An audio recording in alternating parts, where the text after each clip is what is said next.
Nós fomos ensinados que a história do nosso país começa em 1500, quando navegadores europeus descobriram o Brasil. Mas como é possível descobrir uma terra que já era habitada por milhões de pessoas? Afinal, quando isso aconteceu, os povos originários já viviam aqui. A verdade é que a história do Brasil começa muito antes da chegada dos europeus. E algumas das partes mais impressionantes dessa história aconteceram num local muito misterioso. Com sua floresta fechada e numa região famosa pelo calor escaldante, a Amazônia pode ser um dos locais mais perigosos do planeta.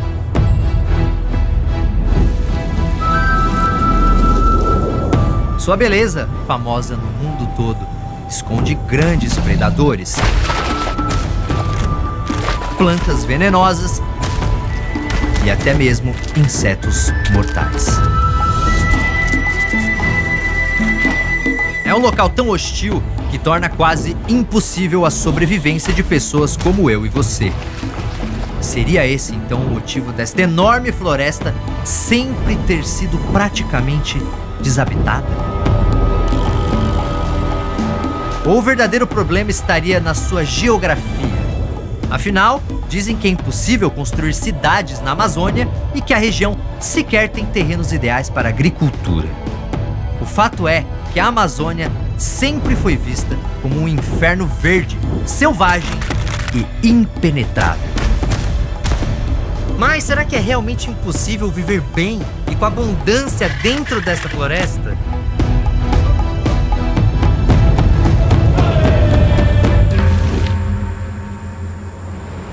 Em 1542, o frei espanhol Gaspar de Carvajal participou da primeira expedição europeia que percorreu todo o rio Amazonas.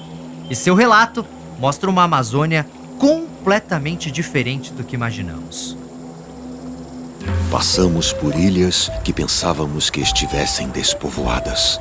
Mas, depois que nos achamos no meio delas, foram tantas povoações que ficamos abismados. Quando nos viram, vieram em nossa direção pelo rio sobre 200 pirogas, cada uma com 20 a 30 indígenas, algumas com 40. Essa floresta, densamente ocupada por povos originários, continuou sendo vista conforme a expedição avançou pelo rio Amazonas. Todo este rio, nas ilhas, nas margens e terra adentro, está povoado de indígenas. São tantos que, se deixassem cair uma agulha do ar, ela certamente acertaria a cabeça de um indígena e não o solo.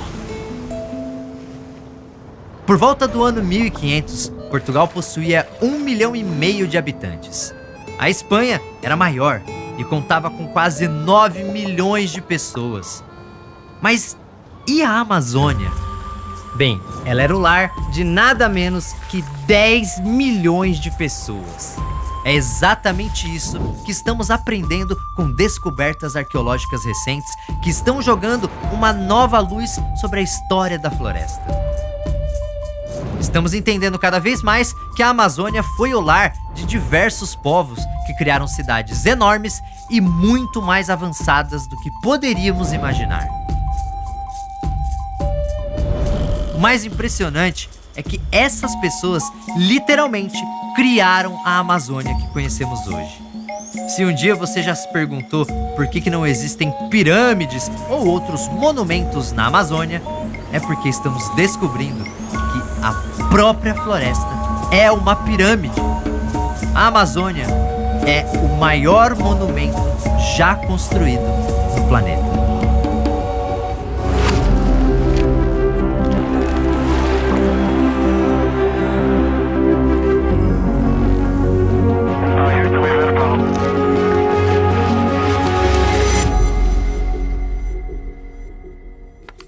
E se eu te falar que a floresta amazônica que conhecemos só existe por causa das pessoas que viveram por lá no passado? Você ia achar que eu tô maluco, certo? Mas a verdade é que hoje podemos falar com certeza que essa floresta impressionante é o grande legado de povos antigos que viveram nessa região séculos atrás. De uns anos pra cá, historiadores e arqueólogos estão encontrando cada vez mais provas de que milhões de pessoas viviam na Amazônia. Ancestrais dos povos indígenas atuais e de muitos outros brasileiros, essas civilizações eram enormes e organizadas de forma muito mais complexa do que a gente imagina. Estamos falando de cidades grandiosas, muitas vezes unidas por redes de estradas e com avanços tecnológicos surpreendentes. Seja criando um poderoso sistema de manejo ambiental que transformou a terra da floresta para sempre, seja escavando desenhos geométricos gigantes e misteriosos, essas pessoas viviam uma relação sustentável com a natureza. Não é à toa que se alimentavam melhor e eram mais saudáveis que os europeus e diversos outros povos da época. E a grande realização desses povos foi nada mais, nada menos que a maior floresta tropical do planeta. Mas por que essas cidades só estão sendo descobertas agora? Como essas pessoas viviam e se algumas dessas civilizações eram tão avançadas assim? Por que é tão difícil encontrar vestígios desses povos? Então, eu quero convidar você para conhecer o Brasil antes de 1500 junto comigo. Assista esse vídeo até o final, que eu vou explicar tudo isso com detalhes. Ah, e olha que legal, esse vídeo teve a consultoria dos arqueólogos e pesquisadores que fazem justamente essas pesquisas na Amazônia. Sim, isso significa que esse vídeo foi produzido junto com alguma das maiores autoridades do Brasil sobre esse assunto. E não é só a consultoria. Você é professor e gosta de exibir os vídeos do Nostalgia para os seus alunos? Dessa vez você também vai contar com material paradidático preparado especialmente para tornar esta experiência ainda mais rica.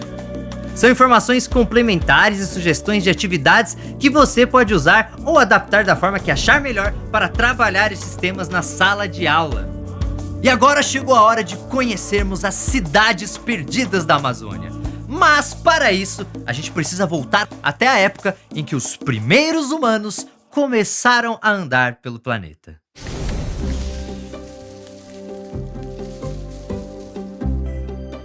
A chegada dos nossos antepassados à América é algo que está diretamente ligado ao povoamento da Amazônia. Existem mais de uma teoria explicando como os humanos colocaram os pés na América pela primeira vez. A mais aceita pelos cientistas é que isso aconteceu graças a uma ponte de terra que não existe mais. Os Homo sapiens, ou seja, os humanos modernos, surgem na África cerca de 300 mil anos atrás. Há 200 mil anos, algumas dessas pessoas deixam o continente africano e começam a se dispersar pelo planeta. Assim, por volta de 30 mil anos atrás, alguns humanos chegam ao extremo leste da Ásia. No planeta que conhecemos hoje, isso marcaria o final da jornada. Afinal, essas pessoas teriam encontrado um oceano impossível de atravessar. Porém, nessa época, o planeta vive um período de baixas temperaturas e a formação de grandes geleiras no hemisfério norte deixa o nível dos oceanos mais baixo. Com isso, a Beríngia, uma porção de terra que funciona como uma ponte unindo a Sibéria e o Alasca, está acima da água. Durante um bom tempo, muitos humanos ocupam espaços dessa ponte. São os primeiros americanos. Porém, por volta de 15 mil anos atrás, a temperatura do planeta começa a subir. As geleiras derretem e a Beríngia começa a ser coberta pelas águas. Muitos humanos que ocupam a ponte marcham para o leste, se espalhando pelo continente americano. O resultado é que, 2000 anos depois disso, já existem regiões habitadas na América inteira, do Alasca até o sul do Chile. Com o passar do tempo, esses povoados deram origens a diferentes civilizações, cada uma com suas culturas, idiomas e características. E aposto que você já ouviu falar de pelo menos 3 delas. A primeira são os maias, que a partir do ano 1000 a.C. começaram a ocupar algumas regiões da América Central. Bastante avançados em astronomia e matemática, os maias construíram cidades com edifícios imponentes e pirâmides que permanecem de pé até hoje. Já por volta do ano 1300 foi a vez da civilização asteca. Vivendo no território onde hoje está o México, os astecas também ergueram cidades impressionantes, lembradas especialmente pelos seus templos grandiosos. Por fim, temos os incas, que iniciaram a expansão de seu império pouco depois do ano 1400. O povo inca ocupava a região da Cordilheira dos Andes, vivendo em montanhas onde hoje ficam países como Peru, Bolívia, Chile, Equador e Argentina. Agora, por que essas três civilizações são sempre as mais lembradas quando falamos dos povos antigos americanos? Bem, essa lista não está errada. Incas, maias e astecas realmente eram bastante avançados. O ponto é que essa lista está incompleta. Estudos recentes estão mostrando que em outras partes da América existiam civilizações com organizações sociais complexas e avanços tão impressionantes quanto os dos povos antigos mais conhecidos. Estamos descobrindo, por exemplo, que a Amazônia também foi palco de um enorme desenvolvimento humano. Estamos falando de populações capazes de criar estradas extensas em meio à floresta, construir barragens e canais para impedir secas e enchentes, produzir solos super férteis, criar fazendas de peixe e tartarugas, além de conseguir modificar áreas enormes da floresta. Mas então por que nós enxergamos essas civilizações da Amazônia como menos desenvolvidas que outros povos antigos? Por que elas não são famosas como os Incas ou os Astecas? Essas perguntas são muito importantes e nós vamos passar por todas essas respostas. Mas antes disso, precisamos fazer uma pergunta ainda mais básica. De onde surgiu essa história de que a Amazônia sempre foi desabitada?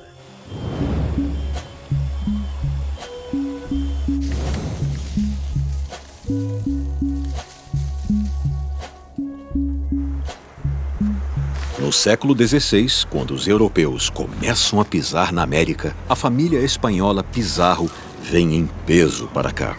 Mas o objetivo não é conhecer nossas praias ou trazer presentes para os povos daqui.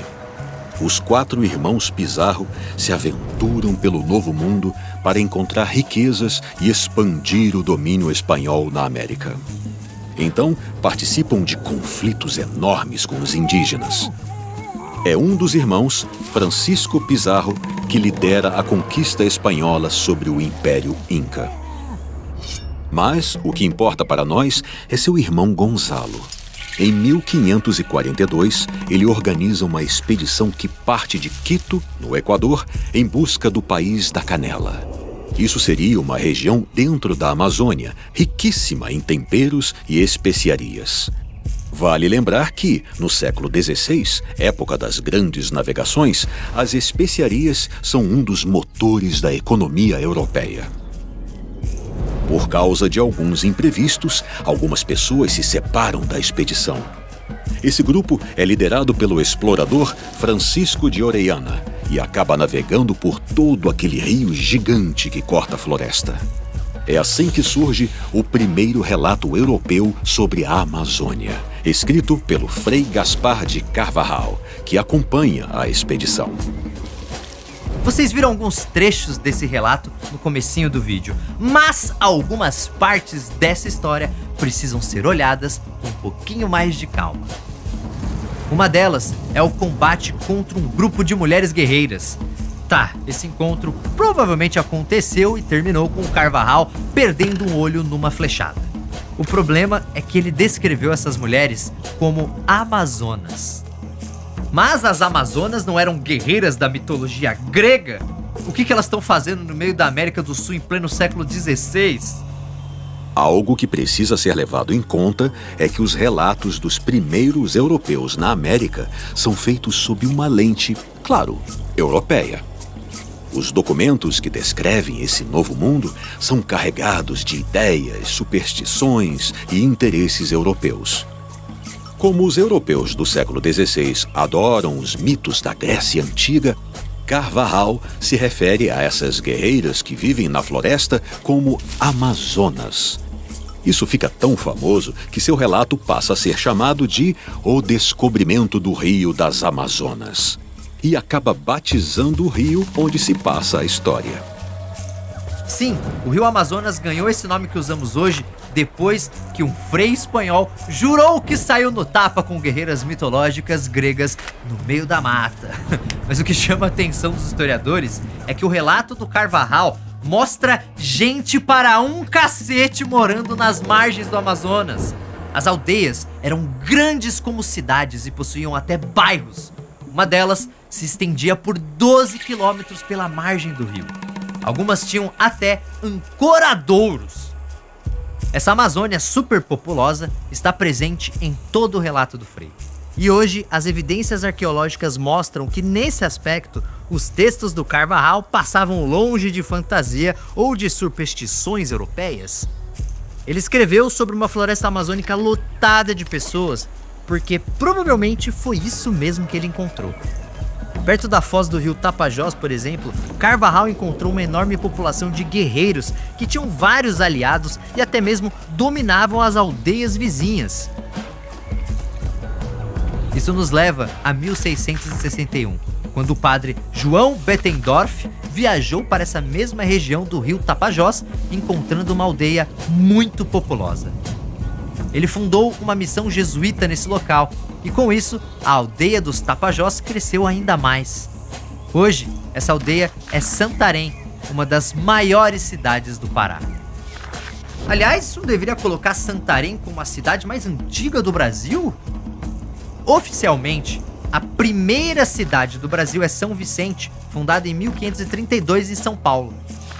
Mas e se ao invés de olharmos para o ano de fundação, pensarmos em ocupação humana contínua, ou seja, em locais que já eram habitados? Santarém nasceu em 1661, mas numa aldeia enorme que já existia muito antes dos europeus pensarem em vir para a América. Mas vamos falar da Amazônia como um todo. Se ela tinha tanta gente, de onde que veio aquela visão de uma floresta hostil aos humanos e que só era habitada por plantas e animais? Em 1711, o governo de Portugal proíbe a entrada de estrangeiros no Brasil sem autorização. Com isso, as expedições na Amazônia praticamente acabam, com exceção de relatos de missões religiosas e documentos da administração da colônia. Isso só muda em 1808, quando a família real portuguesa vem morar no Rio de Janeiro e abre os portos do Brasil para as nações amigas, permitindo a entrada de estrangeiros. Assim, as expedições na Amazônia voltam a acontecer. Mas, ao invés de procurar riquezas, essas novas expedições contam com cientistas que exploram a região para catalogar plantas e animais. E esses cientistas encontram uma Amazônia muito diferente daquela vista no começo da colonização. É uma mata fechada e praticamente intocada por humanos, com exceção de pequenos povoados isolados na floresta. Então temos duas Amazônias, uma no começo da colonização europeia, que era lotada de indígenas, e outra a partir do século XIX, que era praticamente vazia. O que poderia ter acontecido nesse intervalo para mudar a geografia humana da Amazônia desse jeito? A resposta é o famoso tiro, porrada e bomba. Os conflitos entre povos originários e portugueses muitas vezes terminavam com aldeias inteiras sendo dizimadas. Outras vezes, o resultado eram multidões de indígenas abandonando suas casas para se esconder no interior da floresta, em locais mais afastados dos grandes rios. Outro fator muito importante estava nos micro-organismos trazidos pelos europeus. Assim como aconteceu com outros povos da América, os originários não tinham anticorpos para enfrentar doenças comuns na Europa e foram devastados por epidemias de gripe, sarampo e varíola. A redução brutal da população indígena é tão grande que é apontada como uma das causas da chamada Pequena Era do Gelo, que reduz as temperaturas em alguns locais do planeta nessa época. Esse fenômeno climático foi causado pela diminuição da população global. Ele teria começado no século XIII, com as milhões de mortes causadas pela expansão do Império Mongol na Ásia. Depois é a vez da Europa, devastada pela peste negra no século XIV. A partir do século XVI, a América entra nessa equação com muitas mortes de indígenas. O resultado é que essa diminuição na atividade humana e, no caso da Amazônia, o aumento do número de árvores que passam a ocupar as aldeias vazias, faz a temperatura da Terra abaixar um pouco. Mas vamos manter a nossa lente na Amazônia. O ponto é que os cientistas do século XIX encontraram uma floresta fechada e desabitada. E não viram os sinais de aldeias abandonadas simplesmente porque a vegetação já tinha tomado totalmente conta desses espaços. Então eles deduziram que aqueles relatos do século XVI sobre uma floresta superpopulosa eram fantasias típicas do fim da Idade Média. Pense que o Carvajal colocou até guerreiras gregas na floresta, então devia ser tudo invenção mesmo, né? E foi essa imagem de uma Amazônia sem pessoas que foi disseminada e perdurou até hoje.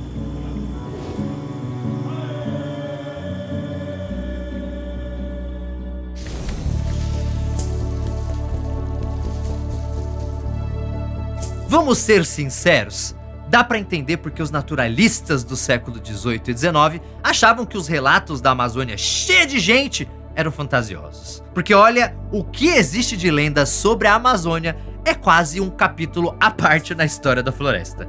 E vários desses mitos surgiram por superstições europeias. Para você ter uma ideia, no começo do século XVI, os europeus acreditavam que o ouro crescia sob a influência do sol. Então, eles ficavam crescendo o olho para as regiões mais quentes do planeta. Afinal, se lá faz calor, é porque bate sol. E se bate sol, deve ter ouro! Isso inclui, claro, a América do Sul, com diversas lendas sobre cidades cobertas de riquezas. Uma das mais famosas era El Dorado, que seria uma cidade construída com ouro maciço. Essa história seduziu muitos primeiros europeus que pisaram na América do Sul, especialmente depois que eles ouviram falar do povo muisca, que vivia nos Andes, onde hoje é a Colômbia. A lenda diz que um muisca que se tornasse líder do seu povo tinha o seu corpo coberto por ouro em pó. Depois, ele fazia uma oferenda jogando esse ouro e esmeraldas numa lagoa sagrada. Imagina contar essa história para um cara que acha que ouro cresce por causa do sol. O sujeito ia ficar maluco?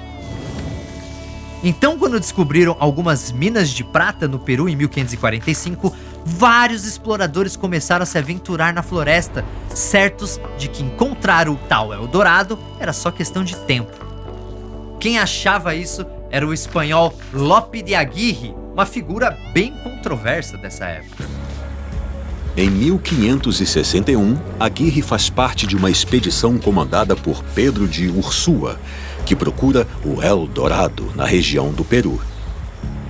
Entretanto, a empreitada não sai como planejado. Após disputas internas, Aguirre assassina Ursúa e assume o controle da expedição, indo em busca do El Dorado por conta própria. Mas, no meio do caminho, ele se revolta contra a coroa espanhola, se declarando príncipe do Peru e do Chile. Isso causa conflitos com as forças coloniais que só terminam com a morte de Aguirre. Uma coisa interessante é que Aguirre se auto-intitulava a Ira de Deus e o Príncipe da Liberdade. Mas os outros espanhóis preferiam chamá-lo de El Loco, por motivos que parecem óbvios. Essas lendas sobre a Amazônia não foram exclusividade desses primeiros europeus que pisaram aqui, porque o tempo foi passando e novos mitos foram surgindo. Mas se no século XVI essas histórias giravam em torno de riquezas, na virada do século XIX para o XX, elas ganharam uma roupagem mais científica. Nesse período, sociedades científicas se espalhavam pela Europa, bancando expedições ao redor do mundo. E depois que um arqueólogo dos Estados Unidos localizou as ruínas da cidade inca de Machu Picchu em 1911, rolaram várias expedições em busca de cidades perdidas na América do Sul. Uma dessas histórias gira em torno de um dos maiores mistérios do começo do século XX, quando um explorador inglês sumiu no meio da floresta amazônica. E não um explorador qualquer, mas sim aquele que é considerado o Indiana Jones do mundo real e que desapareceu sem deixar vestígios. Essa história começa no século XIX, com a descoberta do manuscrito 512. Esse documento narra a suposta descoberta de uma cidade perdida no interior da Bahia por alguns bandeirantes, que teria acontecido décadas antes, em 1753. Já no século XX, o manuscrito chama a atenção do aventureiro inglês Percy Fawcett. O coronel Fawcett é um explorador experiente e conhece bem a América do Sul. Sua primeira viagem à Amazônia acontece em 1906, quando ele passa 18 meses na floresta mapeando a fronteira entre Brasil e Bolívia. De acordo com as pesquisas do coronel, essa cidade perdida realmente estaria no interior do Brasil, mas na região do Mato Grosso, na bacia do rio Xingu, que na época ainda era muito pouco conhecida por não indígenas. Assim, em 1920, ele parte em busca da cidade perdida de Zé, que é como ele chama o local. Mas a aventura não tem sucesso. Em 1925, ele comanda uma nova expedição. O problema é que o coronel Fawcett não quer que ninguém roube sua descoberta, então a rota que ele planeja seguir pela floresta é mantida em segredo. Em 29 de maio, o coronel manda uma carta para sua esposa, avisando que está acampado na floresta e prestes a entrar em território inexplorado. Esta é a última notícia que o mundo tem do famoso coronel Fawcett, que desaparece completamente na floresta amazônica. Várias expedições tentam encontrá-lo, mas seu destino permanece um mistério até hoje. E uma coisa interessante é que o coronel Fawcett não acreditava que a cidade de Zé tinha sido construída pelos povos da região, mas por estrangeiros, como antigos gregos ou fenícios, que teriam navegado até a Amazônia. Na verdade, isso diz muito sobre a visão dos europeus dessa época. Para eles, era impensável que os indígenas, que eles viam como selvagens e primitivos, pudessem construir qualquer coisa, ainda mais uma cidade. É tipo as pirâmides do Egito. Muita gente tem certeza que elas foram construídas por ETs porque se recusam a acreditar que um povo fora da Europa fosse capaz de construir monumentos tão grandiosos. Aliás, os aliens são figuras centrais numa lenda moderna sobre a Amazônia. Eu estou falando de Ratanabá, uma teoria da conspiração sobre uma cidade rica e super avançada que teria sido fundada por extraterrestres 450 milhões de anos atrás. Sim, é isso mesmo, Ratanabá seria mais antiga que os próprios dinossauros. E o legal é que muita gente jura que essa cidade seria do tamanho da Grande São Paulo, mas mesmo assim, ninguém nunca viu nada na floresta. Olha, na boa, nem aqueles europeus do século XVI que achavam que o ouro brota do sol iam comprar uma história dessas. Esses mitos e teorias da conspiração são curiosos e até engraçados, mas sabe qual é o motivo de eu mostrar todos esses mitos aqui pra vocês? Pra você enxergar que não precisamos de mito nenhum, porque temos a sorte de viver numa época em que cidades perdidas de verdade estão sendo encontradas na Amazônia. Mas por que isso demorou tanto para acontecer?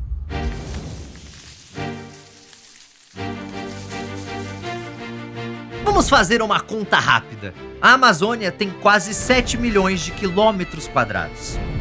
Ela é tão grande que, se fosse uma nação, seria o 7º maior país do planeta.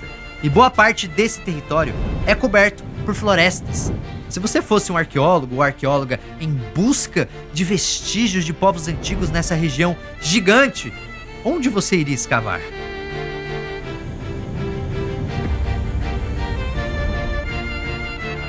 Justamente, os arqueólogos passam por esse mesmo problema e precisam percorrer áreas enormes da floresta em busca de sinais de antigas ocupações humanas. É um processo muito lento e caro. Isso sem falar que encontrar ruínas na Amazônia é bastante complicado. Primeiro porque, como eu falei mais cedo, a floresta ocupou rapidamente os espaços que os povos originários foram forçados a abandonar. Segundo, o calor e a umidade da região são muito grandes e ajudam a acelerar a deterioração desses vestígios, especialmente os orgânicos. Agora, a arqueologia na Amazônia ser difícil não quer dizer que nunca descobrimos nada lá. A região possui milhares de sítios arqueológicos e as ferramentas, peças de cerâmica, artes rupestres e até ossos encontrados nesses locais contam muito sobre a história da região. Por exemplo, nós sabemos que os primeiros sinais de presença humana na Amazônia são de 13 mil anos atrás. E desenhos em cavernas mostram que essas pessoas podem ter convivido com animais enormes que já foram extintos, como mastodontes e preguiças gigantes. Ainda mais importante é saber que as pessoas dessa primeira fase da história da Amazônia, que durou até 8 mil anos atrás, já conheciam processos de cultivo de plantas. Também sabemos que, por volta de 7 mil anos atrás, surgem os primeiros sambaquis da Amazônia. Se você olhar um sambaqui, vai achar que é um morro, mas ele é herança de alguns dos povos antigos da Amazônia. Os sambaquis são montes formados por terra, conchas e restos de alimentos. Eles podem chegar a 6 metros de altura e 100 metros de diâmetro e serem usados como moradia. Mas a presença de ossos humanos indica que alguns podiam ser cemitérios. Essas construções não são exclusividade da Amazônia. Existem sambaquis em boa parte do litoral brasileiro e até na África. Foi também cerca de 7 mil anos atrás que começou a produção de cerâmica na Amazônia. E isso já começa a derrubar a ideia de que apenas incas, maias e astecas criaram inovações na América. Quando pensamos em civilizações do passado, precisamos ter em mente que a cerâmica é um avanço muito importante. Como peças de cerâmica podem ser levadas diretamente para o fogo, essa tecnologia facilita o preparo de alimentos. Além disso, cerâmicas também podem ser usadas no transporte e armazenamento de produtos, especialmente líquidos. Isso sem falar que muitos povos do passado produzem cerâmicas com caráter simbólico, ou seja, peças religiosas e artísticas. E, na América, essa é uma inovação que começa com os originários que constroem o sambaqui de Taperinha, na região de Santarém. Até onde os vestígios arqueológicos nos mostram, essas pessoas são as primeiras a fabricar cerâmica em todo o continente americano. Como eu disse, as pesquisas arqueológicas na Amazônia são caras e demoradas, mas mesmo assim já aprendemos muito sobre a região. E conforme os pesquisadores têm acesso a novas tecnologias, novas descobertas são feitas. Aliás, sabia que você tem acesso a uma ferramenta muito usada pelos arqueólogos? Eu estou falando do Google Earth. Muitos arqueólogos usam essa ferramenta para estudar imagens da Amazônia. E quando encontram algo que possa indicar vestígios humanos, vão até o local conferir pessoalmente. O Google Earth foi essencial em uma das descobertas mais impressionantes na Amazônia: os geoglifos. Esse é o nome daquelas famosas linhas escavadas no solo em forma de figuras geométricas e que, no caso da Amazônia, foram localizadas em Rondônia, no sul do estado do Amazonas e principalmente no Acre. Alguns geoglifos da Amazônia começaram a ser feitos possivelmente cerca de 3.000 anos atrás e podem ultrapassar os 10 metros de largura. Mas ao contrário do que algumas pessoas dizem por aí, esses círculos e quadrados não são sinais para extraterrestres. A função dos geoglifos da Amazônia ainda não é 100% conhecida, mas os arqueólogos acreditam que eles podiam ser usados para demarcar áreas de cultivo ou locais cerimoniais. Cerca de 1.000 sítios com geoglifos já foram descobertos. Mas isso aconteceu de uma maneira amarga, porque muitos desses locais foram encontrados por causa do desmatamento. Com cada vez menos árvores, fica mais fácil enxergar essas formas geométricas pelo Google Earth. O problema é que o desmatamento também ajuda a destruir os geoglifos. Agora, a tecnologia que revolucionou mesmo as pesquisas na Amazônia é o LiDAR. LiDAR significa Light Detection and Ranging, que em português seria algo como detecção e variação de luz. Isso funciona mais ou menos assim. Um sensor remoto é colocado num avião ou drone.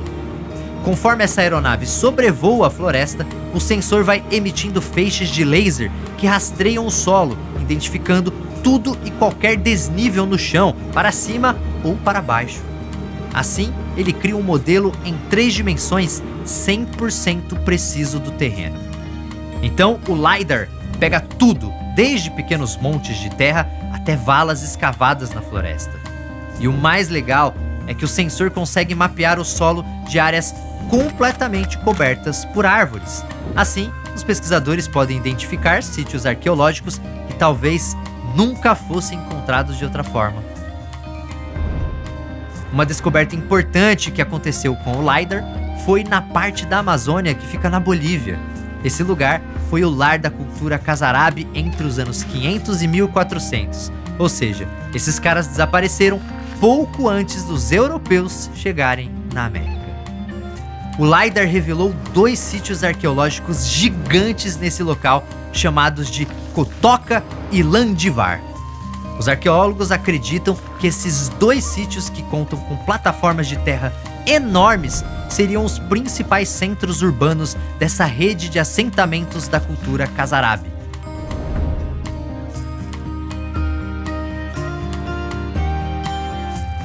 Outra descoberta, no Vale do Rio Upano, no Equador, é ainda mais impressionante.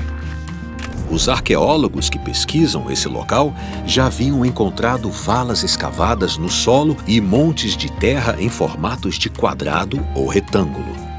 Com o LiDAR, foi possível enxergar a riqueza desses vestígios com muito mais clareza. São vários centros urbanos ligados por estradas com até 10 quilômetros de extensão. E cada cidade tem moradias, campos irrigados, terraços e praças. Aliás, algumas dessas praças, provavelmente usadas em rituais, formam complexos com áreas comparáveis às das pirâmides egípcias. Mas a gente pode chamar isso de cidades?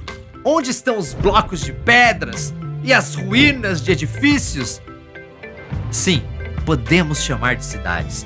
Claro que quando pensamos em cidades perdidas, imaginamos muros de pedra, ruínas de templos e o Indiana Jones ou a Lara Croft correndo lá no meio, não é verdade?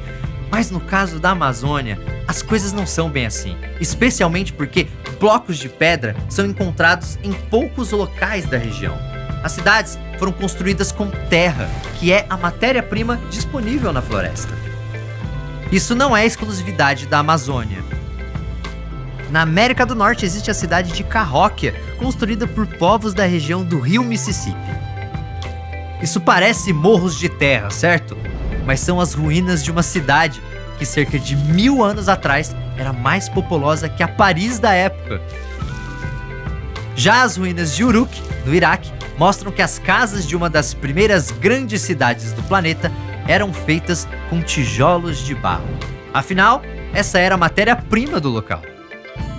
Então, as cidades da Amazônia não serem feitas de pedra não tem nada a ver com esses povos serem mais ou menos desenvolvidos que outras civilizações. Isso são cidades que foram erguidas por indígenas que viviam em sociedades complexas. e algumas delas têm avanços que deixariam os astecas ou os egípcios de queixo caído. Basta pensar na ilha de Marajó.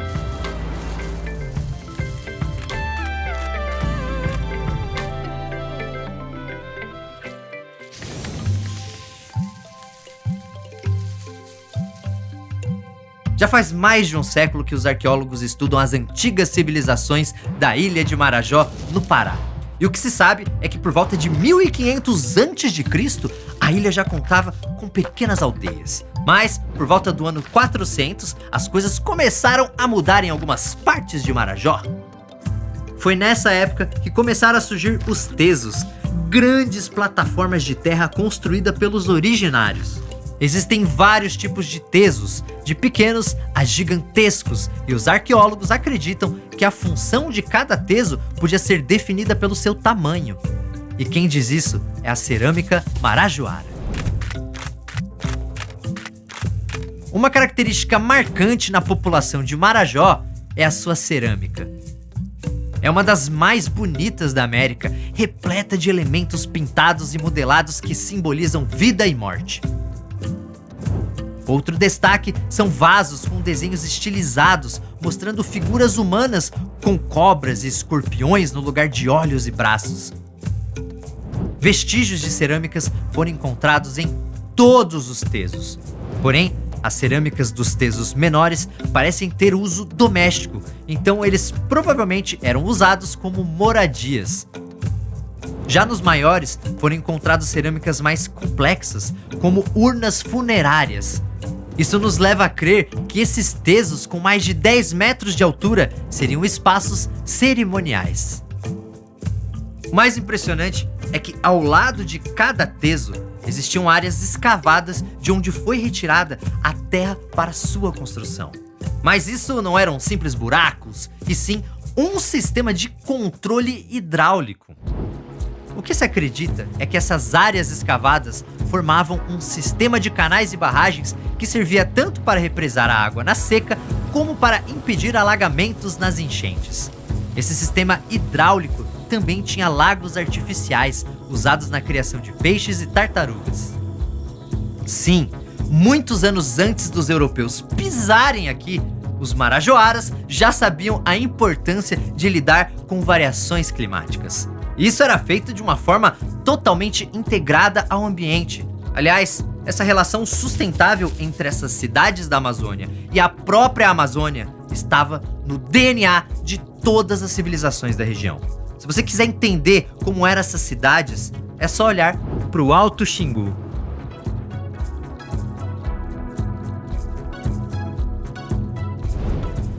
Vestígios arqueológicos indicam que a ocupação do Xingu começa por volta do ano 800, em aldeias com formato circular. A base desses assentamentos são casas grandes e usadas de forma comunitária. Elas ficam em torno de uma praça central, onde são realizados rituais e o enterro dos mortos. Na praça também existe outro edifício, chamado Casa dos Homens. Um local de encontro usado para reuniões e decisões comunitárias. Se você sair da aldeia, encontrará originários trabalhando em jardins e pomares ou pescando em rios e lagos. Também verá pessoas trabalhando na construção de estradas e de novas casas ou cuidando do lixo orgânico produzido na aldeia.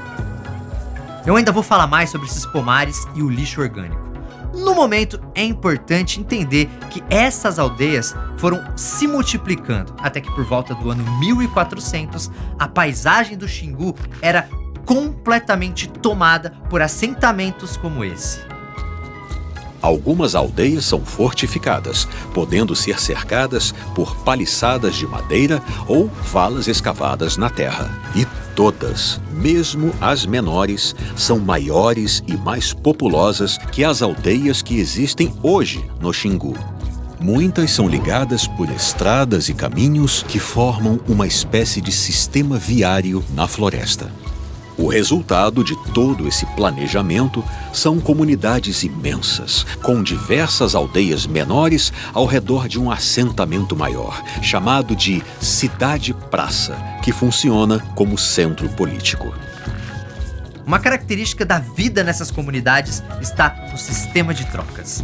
Cada povo do Alto do Xingu é especializado em algum produto, então trocas envolvendo cerâmicas, arcos e flechas ou enfeites para o corpo eram frequentes. E continuam acontecendo entre os povos que vivem hoje na região. Um exemplo famoso de comunidade é Curricugu. Criada por povos antigos do Xingu, possivelmente antepassados do povo indígena Cuicuro, Curricugu é a maior rede de assentamentos já encontrada na região, com cerca de 20 aldeias e uma área de aproximadamente 250 quilômetros quadrados. Em seu auge, Curricugu abriga 50 mil originários, que vivem em meio a construções complexas como trincheiras, pontes e fortificações. E boa parte do sustento dessas milhares de pessoas vem de grandes pomares e campos usados para o cultivo de mandioca e milho, além de barragens para a criação de peixes. Essa abundância e variedade de alimentos está diretamente ligada à qualidade de vida dos indígenas. Aliás, podemos fazer uma comparação com as cidades europeias que, com seus muros e castelos imponentes, eram vistas como as mais avançadas dessa época. Mas não podemos esquecer que estamos falando de Idade Média Europeia. Então a falta de recursos e de higiene fazia com que os europeus convivessem com fome e doenças o tempo inteiro. Mas na Amazônia, as coisas eram diferentes. Os esqueletos encontrados pelos arqueólogos mostram que os originários eram extremamente saudáveis e se alimentavam muito bem. Análises dos ossos encontrados em sítios arqueológicos na Amazônia indicam que a alimentação dos originários era rica e bastante equilibrada. Além disso, o estado de conservação das arcadas dentárias mostra que até mesmo a saúde bucal deles era superior à dos europeus dessa época.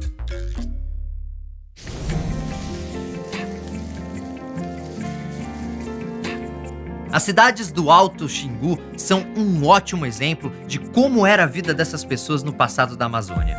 Claro que os costumes mudavam de povo para povo, mas, como eu disse, uma característica estava presente em quase todas essas civilizações: a sustentabilidade. Essa ideia tão valorizada nos dias atuais já era normal para os povos da Amazônia de séculos atrás, que criaram uma espécie de urbanismo verde. As áreas residenciais das aldeias eram diretamente ligadas às áreas agrícolas e tudo perfeitamente integrado à floresta ao redor do assentamento. Isso não quer dizer que essas cidades antigas não interferiam na floresta. Elas interferiam sim. A questão é que essa interferência era harmoniosa. A floresta propiciava benefícios para a cidade, que por sua vez entregava benefícios para a floresta. Era uma parceria entre as pessoas e o ambiente. E um dos resultados dessa parceria é nada mais, nada menos que a Amazônia que a gente conhece. É isso mesmo, a floresta, que é um dos maiores tesouros do planeta, só existe porque os originários criaram ela. Pera aí, Castanhari, a Amazônia já existia, cara. Você não vai me falar que aquilo ali era um deserto e os indígenas saíram plantando árvore, montando coisa lá, moita pra todo lado. Sim, essas civilizações não construíram a floresta de forma literal, mas nós já sabemos com certeza que a interferência dessas pessoas no ambiente moldou totalmente a floresta amazônica. E temos muitas evidências disso. O primeiro exemplo está no solo da Amazônia. Se você cavar na floresta amazônica, vai perceber que sua terra é amarela, meio alaranjada. Mas existem áreas onde o solo é mais escuro. Isso é chamado de terra preta, que ocupa pelo menos 3% da bacia amazônica e é vista como uma espécie de tesouro pelos agricultores, pois é extremamente fértil. Durante muito tempo, os cientistas achavam que essas terras tinham sido criadas por cinzas de vulcões dos Andes ou estavam ligadas a antigos lagos na Amazônia. Hoje se sabe que a Terra Preta foi criada pelos originários. Lembram das aldeias circulares, como aquelas dos povos do Xingu? Quando os arqueólogos começaram a estudar esses assentamentos, perceberam que o solo ao redor dessas aldeias tinha terra preta. Isso não era coincidência. A terra preta se forma graças ao acúmulo de dejetos e matéria orgânica produzidos pelos originários. Sim, o lixo criado nas aldeias era transformado em adubo num processo semelhante ao da compostagem, que vem se tornando cada vez mais popular hoje em dia por ser 100% ecológico. O fato de muitos sítios arqueológicos estarem sob terra preta é porque essa terra é resultado direto de ação dos indígenas que moravam nesses locais. E isso é algo que acontece há bastante tempo. A região do Rio Madeira tem áreas de terra preta com 7.000 anos de idade. E a criação desse solo pelos povos do passado deu origem a um ciclo. Os originários moravam nesses locais para aproveitar os benefícios da terra preta e, em troca, ajudavam a criar mais terra preta na floresta. É uma relação em que os dois lados ganhavam. E é uma relação que continua viva. As aldeias atuais continuam criando áreas com esse solo escuro e muito mais fértil em todas as partes da floresta. Essa é apenas uma amostra de como a ação dos povos indígenas ajudou a moldar a floresta amazônica. Outra evidência disso está nas próprias árvores, ou melhor, na domesticação de árvores. A domesticação de árvores ou outros tipos de plantas acontece quando os seres humanos começam a manejar uma espécie vegetal, interferindo cada vez mais com suas características. Isso pode ser feito, por exemplo, para que o vegetal se adapte a um ambiente novo ou dê mais frutos. É um processo demorado e que pode alterar aspectos externos ou até mesmo genéticos da planta, inclusive a ponto de criar uma nova espécie. A Amazônia é um dos maiores centros de domesticação de plantas e árvores do planeta. São cerca de 80 espécies que passaram por algum tipo de domesticação. Várias delas são muito conhecidas, como amendoim, abacaxi, mandioca, batata doce, cacau, guaraná, e algumas espécies nunca foram domesticadas, mas, mesmo assim, sempre foram manejadas pelos povos da região, como a castanha e o açaí. Sim, se você é daqueles que adora mandar ver num açaí depois do treino, você pode agradecer aos indígenas. Mas a verdade é que não é exagero dizer que esse processo, feito por esses povos, alterou e muito a floresta amazônica. Isso fica claro quando analisamos a existência de uma hiperdominância de algumas árvores na Amazônia. A Amazônia tem cerca de 16.000 espécies diferentes de árvores.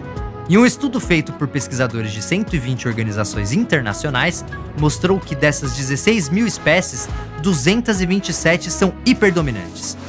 E o que é ser hiperdominante? É fácil de entender. É só olhar o número total de árvores da floresta e ver quais dominam a Amazônia. A floresta tem quase 400 bilhões de árvores. E metade delas, ou seja, cerca de 200 bilhões de árvores, são dessas 227 espécies. Mas a floresta não foi sempre assim? Bem, vamos então olhar no detalhe essas 227 espécies de árvores que dominam a Amazônia. Algumas delas são de espécies que foram domesticadas pelos originários. E o número dessas árvores domesticadas é cerca de 5 vezes maior que o das outras espécies hiperdominantes que não foram domesticadas. Mas essa charada se resolve de vez quando a gente percebe que essa hiperdominância de árvores domesticadas é muito maior perto dos locais onde as pessoas moravam. Então podemos falar com certeza que a hiperdominância de árvores domesticadas é resultado direto da ação indígena. Os povos originários espalharam essas árvores pela Amazônia. E o mais importante é que isso não foi feito de forma agressiva, porque as árvores são nativas e se integram de forma natural ao ambiente. Lembra dos europeus do século XIX que achavam que a Amazônia era uma mata virgem? Essas pessoas não perceberam que, na verdade, partes da floresta são enormes pomares. Ou seja, são locais repletos de árvores frutíferas que não cresceram ali por acaso. Mas esses pomares não possuem apenas árvores frutíferas, pois a relação dos originários com a vegetação da Amazônia vai muito além de saber quais frutas ou raízes podem ser comidas ou quais plantas são usadas no tratamento de doenças. Estamos falando de um conhecimento digno dos maiores alquimistas do planeta, com espécies sendo usadas de uma forma que beira a mágica. Um exemplo está no uso do capitiu.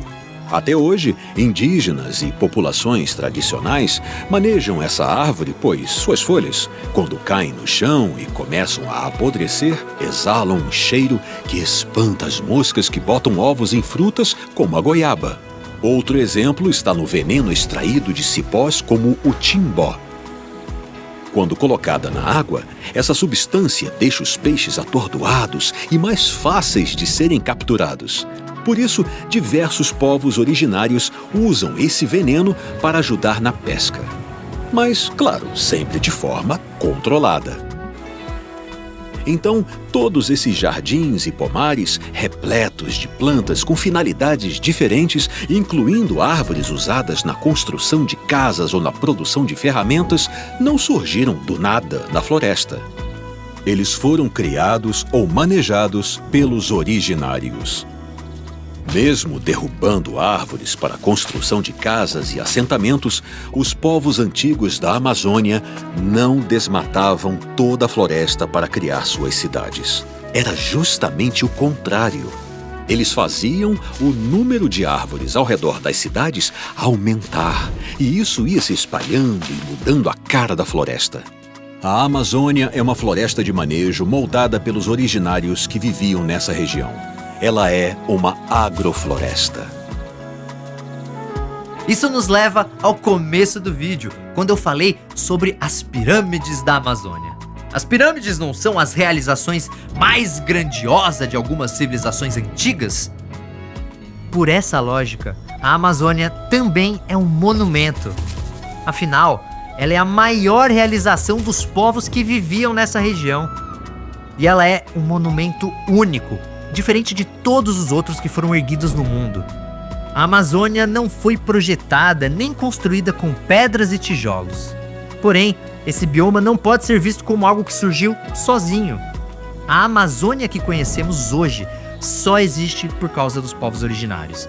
Eles foram os construtores e engenheiros desse monumento e, junto com a natureza, transformaram a floresta e até hoje ajudam a preservá-la. Os egípcios criaram as maiores pirâmides do mundo. Os chineses criaram a maior muralha da história. E os povos da Amazônia criaram a maior floresta tropical do planeta.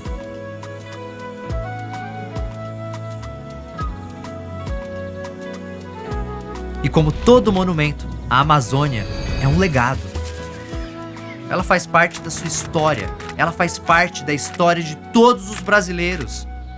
E aí preciso fazer uma pergunta.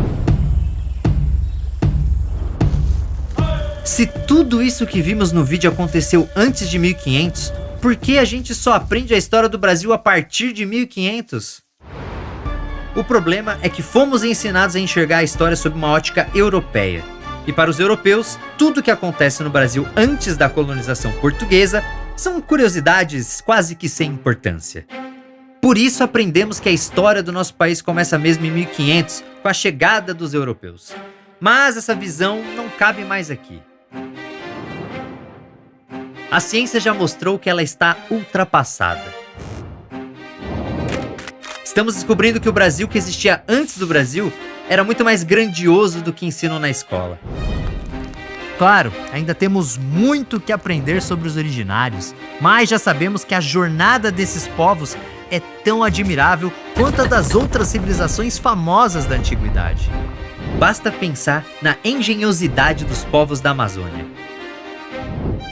que construíram cidades complexas e totalmente sustentáveis séculos antes deste conceito ser criado. ou no conhecimento científico dos originários, que foi essencial para a criação da maior agrofloresta do planeta. Esse passado grandioso se estende por todas as regiões do país e permanece vivo, de técnicas de agricultura ao nosso vocabulário, passando por pratos típicos e remédios. O conhecimento dos povos originários atravessou os séculos e continua presente no dia a dia de praticamente todos os brasileiros. A história de um país é, antes de tudo, a história das pessoas que construíram esse país. Então a história do Brasil não começa em 1500 com os portugueses desembarcando aqui. Ela surge bem antes disso, com os milhões de originários que viviam aqui. Verdadeiros fundadores do Brasil foram esses povos que começaram a moldar a terra onde moramos hoje. E com seus costumes e saberes, ajudar a criar aquele que é um dos nossos maiores tesouros, a cultura do povo brasileiro.